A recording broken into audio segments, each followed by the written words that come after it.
my fiance cheated on me with my bridesmaid. I sent everything to his family and ruined his life. In mid-November, I learned my fiance Sam had been cheating on me for 6 months. I discovered this by accident. My phone died and I needed to Google something, so I grabbed his iPad, which I hadn't used in a while. Sam has iMessage, so all his messages sync to the iPad's message app. I saw everything. Texts, pictures, videos, I saw it all. Apparently that master's in chemical engineering didn't constitute much intelligence, because the dumbass never changed his passcode. His side chick was a mutual friend of ours, Madison, who'd been in our home, had dinner with us, and was someone I'd actually seen as a potential bridesmaid. I spent days reading through everything, when I found the bombshell. She was pregnant. He'd also been sending her money from our saving for a bigger apartment fund. I was catastrophic. I cried so hard I thought I'd throw up, but what really got me were the things they said about me. They mocked me, made jokes, ridiculed and belittled me because I was the oblivious idiot fiancé who was so stupid. Madison would text me, chatting about wedding planning, then screenshot the messages and send them to Sam, laughing about how stupid I was. There was so much more, and far more vicious. I was gobsmacked.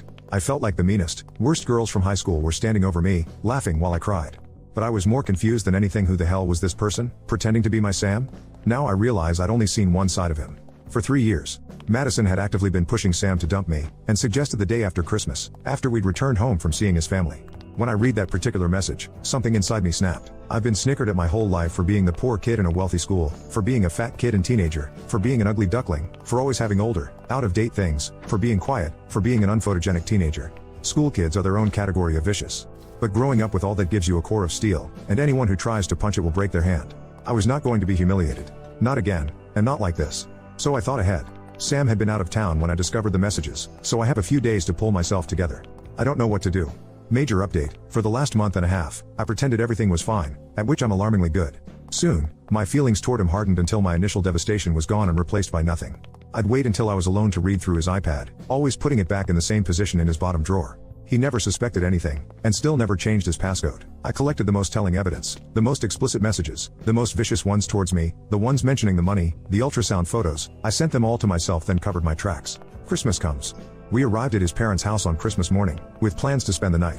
I spent the day watching that cheating, mocking, money laundering scumbag have a lovely Christmas. He kissed me goodnight, and whispered in my ear how much he loved me. Bastard. The next morning, before we all sat down for breakfast, I sent all the evidence to his mother, and his father, and his 2 siblings, and 3 of his cousins. Any family member whose contact I had, received it. I was able to time this, because Sam's family is pretty phone addicted, and they all get email notifications. My dear readers, I wish you could have witnessed the scene which befell that house. The weasel couldn't even face his own family. Talk about whiplash from that plot twist. He ran outside, and had to be cornered. His brother dragged him by his hair back into the house, but I didn't stay for that. I'd insisted we take my car, so I said my goodbyes to his family, reassured them this wasn't their fault, thanked them for everything, and left. That was 6 days ago. I changed the lock on our apartment, sold the ring, put all his things in trash bags, and put them outside the gate to our apartment complex, with the iPad on top. Luckily for him, no one took anything. He's currently staying with a friend, as none of his family in town will speak to him, and he can't afford a hotel indefinitely. And don't worry about Madison, I didn't forget about her. I sent everything to her mother, with whom she still lives.